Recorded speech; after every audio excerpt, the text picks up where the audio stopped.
नमस्कार, मैं हूं हेमेंद्र शर्मा और आप देख रहे हैं MP round up. Madhya Pradesh में अकाउंटेंट जनरल द्वारा उजागर किए गए पौष्टिक आहार घोटाले में सरकार ने अपना पक्ष रखने के लिए चिकित्सा शिक्षा मंत्री विश्वास सारंग को उतारा है। मंत्री जी इस समय हमारे साथ हैं। सर, आपका स्वागत है।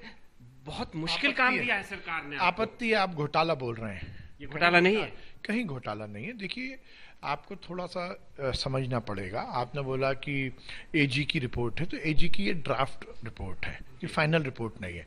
मैं प्रक्रिया बताना चाहता हूं, क्योंकि एजी के सामने प्रकरण आते हैं, उसकी जांच करती है और उस जांच में उनको जो जो फाइंडिंग्स लगती हैं उसको वो विभाग को एक ड्राफ्ट रिपोर्ट भेजती है कि हमें इन इन विषय पर आप जवाब दीजिए। इसका मतलब वो ये नहीं बोल रहे हैं कि ये सत्य है या ये घोटाला हो गया है। और उसके बाद एजी के सामने विभाग जाता है, उन क्यूरीज के बारे में अपना पक्ष रखता है और उसके बाद यदि एजी को आपत्ति होती है तो फाइनल रिपोर्ट आती है। इसलिए अभी जो रिपोर्ट जिसके बारे में आप बात कर रहे हैं ये ड्राफ्ट रिपोर्ट है, इसलिए ये कहना उचित नहीं होगा कि ये घोटाला है। जो जो फाइंडिंग्स आई हैं उसकी जो प्रिलिमिनरी प्राथमिक रूप से जांच हुई है उसमें वो सब मुद्दे का निराकरण हो गया, उसमें कहीं कोई गलती नहीं दिख रही है। तो ये कह लेते हैं जो अकाउंटेंट जनरल की तरफ से आया है वो ड्राफ्ट रिपोर्ट में घोटाला नहीं। ड्राफ्ट, फिर मैं बोल रहा हूँ ड्राफ्ट रिपोर्ट में घोटाला आप बोलेंगे तो लगेगा कहीं और से घोटाला नहीं है। जैसे उसके 4 पॉइंट है, मैं आपको बताना चाहता हूं। सबसे पहला, जिसको कि मीडिया ने बहुत कैच किया, कि स्कूटर पर वो मोटरसाइकिल कार में। हाँ, देखिए ये पूरी तरह सरासर गलत है।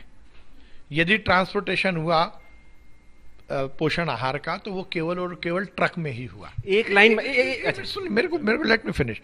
जहां पर बात आ रही है कि स्कूटर के नंबर है, मोटरसाइकिल के नंबर है, तो टोटल में एक बाड़ी का जो हमारा प्लांट है उसकी बात बता देता हूं। उसमें ये 3 साल का है, उसमें लगभग 1764 ट्रकों के माध्यम से ट्रांसपोर्टेशन हुआ। उसमें 34 ट्रकों के नंबर को लेकर एजी ने आपत्ति दर्ज की।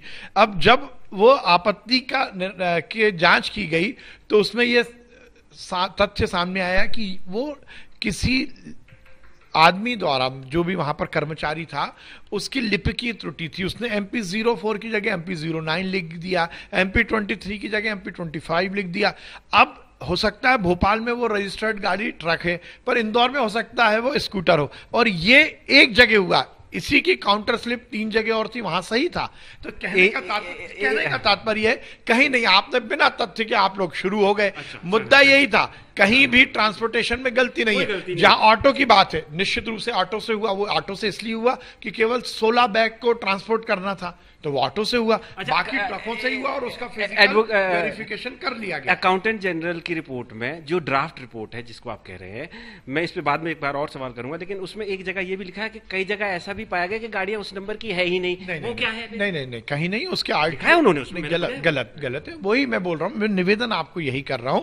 हो सकता है गाड़ी नंबर भी ना हो या गाड़ी ना, क्योंकि वो जो लिखने में गलती हुई है ना, जैसे हो सकता है कि किसी जिले में 2500 नंबर की गाड़ी ना हो, पर वो किसी दूसरे जिले में MP09 यदि लिखा है और हो सकता है वहां पर हो। इसीलिए मैं ये कह रहा हूं, आप यदि तो कहीं पे थी नहीं गाड़ियां, वो नहीं तो नहीं, वो गाड़ी इसलिए उपलब्धि नहीं। अच्छा, गलत नंबर लिख दिया। यस, गलत नंबर लिखा गया, गाड़ी गलत नहीं है। अच्छा, नंबर ऐसा नंबर लिख दिया जो है ही नहीं, लिपिकीय त्रुटि हो गए।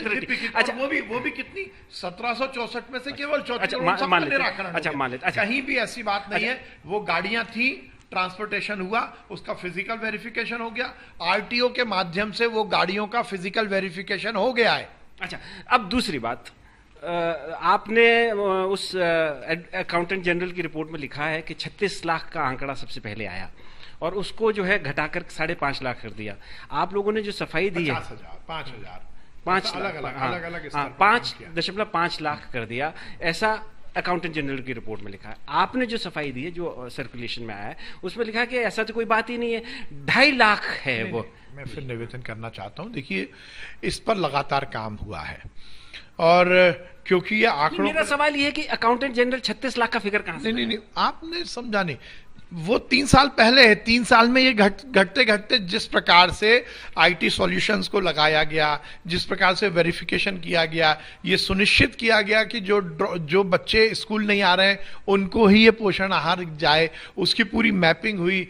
पारदर्शिता के लिए नए नए सॉल्यूशंस को लगा गया। तो धीरे आपने धीरे अपने जवाब में दिया है साहब, सरकार ने जो अभी जवाब दे रही है ना उसमें ये कह रही है कि हमने तो 36 लाख का आंकड़ा कहीं दिया ही नहीं, तो 36 लाख का आंकड़ा कहां से आया? हेमंत भाई नहीं दिया, मैं निवेदन कर रहा हूँ। आप अकाउंटेंट जनरल ने कहां से लाया? आप कंफ्यूज हो रहे हैं, आप कंफ्यूज हो रहे हैं। 36 लाख का कहीं कोई आंकड़ा नहीं। अकाउंटेंट जनरल ने तो लिखा है। नहीं 26 लाख पहले उसमें लिखा है, 26 लाख लिखा है। मेरे निवेदन सुनिए। और फिर मैं ये कह रहा हूं कि सरकार ने ही उस आंकड़े को कम किया है। यदि घोटाला कर रहे होते तो 3 साल पहले अलग था, आज हम क्यों करते? सरकार ने कितना कम किया? क्या नहीं, लगातार जैसे जो अकाउंटेंट जनरल की रिपोर्ट है उसमें कहा गया है कि डायरेक्टरेट ने उसको 5.5 लाख पे ले आए, लेकिन आपने जवाब दिया उसमें कहा कि 2.5 लाख। निवेदन तो सुनिए, आप निवेदन तो सुनिए।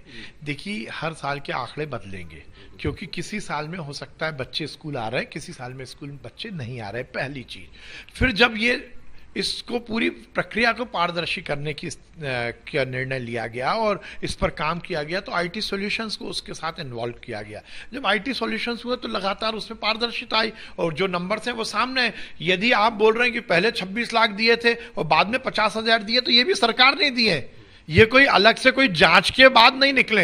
ये जो आंकड़े की बात कर रहे हैं जिस पर एजी ने काम किया है, ये आंकड़े भी तो सरकार ने दिए। एजी ये कह रहा है सर कि उन 26 लाख को राशन चला गया है। बात नहीं समझ पा रहे हैं, मैं निवेदन कर रहा हूं। यदि ये किसी जांच के बाद नहीं निकला है, सरकार के आंकड़ों की ही मीमांसा की है एजी ने, तो सरकार का यदि मंतव्य गलत होता तो आंकड़े क्यों देते? अच्छा सर, ये जो चिट्ठी लिखी अकाउंटेंट जनरल ने, ये 12/8 को लिखी, उसमें एक लाइन लिखी है कि 2 हफ्ते के अंदर आप जवाब दीजिए, और अगर 2 हफ्ते के अंदर जवाब नहीं देते तो ये माना जाएगा कि इसमें जो लिखा है ये सही है। 2 हफ्ते के अंदर आपने क्यों जवाब नहीं दिया? आपके बात पूरी जानकारी नहीं है। एजी ने ये लेटर दिया, ये आपत्तियां थी, ये फाइंडिंग्स थी, उसके बाद उन्होंने टाइम मांगा, तो विभाग ने 1 महीने का टाइम मांगा। कब मांगा सर? कब मांगा? उसी समय मांग लिया, और 1 महीने का टाइम है, 1 महीने के अंदर वो देगी। तो आप जो है अकाउंटेंट जनरल से टाइम मांग रहे हैं और यहाँ मीडिया में जवाब दे रहे हैं। नहीं, मीडिया में हम जवाब नहीं दे रहे हैं, आप गलत। फिर मीडिया बिना बात के एक प्रोपेगेंडा किया। कांग्रेस ने जब इसकी प्रेस कॉन्फ्रेंस ली तो हमने अपना पक्ष रखा है, उससे पहले हमने नहीं किया। आपने ये भी बोला कि 2 दिन बाद क्यों आए, क्योंकि 2 दिन बाद कांग्रेस ने बिना तथ्यों के, यहां कांग्रेस कर रही, वहां दिल्ली में शराब का घोटाला छुपाने के लिए आम आदमी पार्टी शुरू हो गई बिना किसी तथ्य के। उसके बाद सरकार ने आके अपनी स्थिति को सामने रखा है। तो जो अकाउंटेंट जनरल ने जिस घोटाले की तरफ इंकित किया है वो आपके हिसाब से कोई घोटाला है ही नहीं? नहीं, देखिए, प्राइमा फेसी मैं फिर निवेदन कर रहा हूं, जिन जिन बातों पर उन्होंने आपत्ति दर्ज की है उन बातों में कोई तथ्य सामने नहीं आया। तो सर, ये ऐसा तो नहीं है कि ये जो अकाउंटेंट जनरल का ऑफिस है ये विनोद राय से इंस्पायर्ड है? वो मतलब जिस तरीके से 2G में घोटाला हुआ तो आपकी सरकार मुझे लगता है कि आप हाइपोथेटिक बात कर रहे हैं। फिर मैं निवेदन करूंगा, एजी की पूरी हर रिपोर्ट की एक पूरी प्रक्रिया है, उस प्रक्रिया का वो भी पालन कर रहे हैं और हम भी पालन कर रहे हैं। तो आपके हिसाब से कोई घोटाला नहीं है, सब कुछ ठीक है, और एजी ने जो अनियमितताएं बताई हैं वो सब हट जाएंगे? हाँ, निश्चित रूप से ये विभाग अपनी जांच, अपनी रिपोर्ट भेजेगा और उसमें उन सब बातों का जो भी तथ्य है वो सामने रखेगा। धन्यवाद।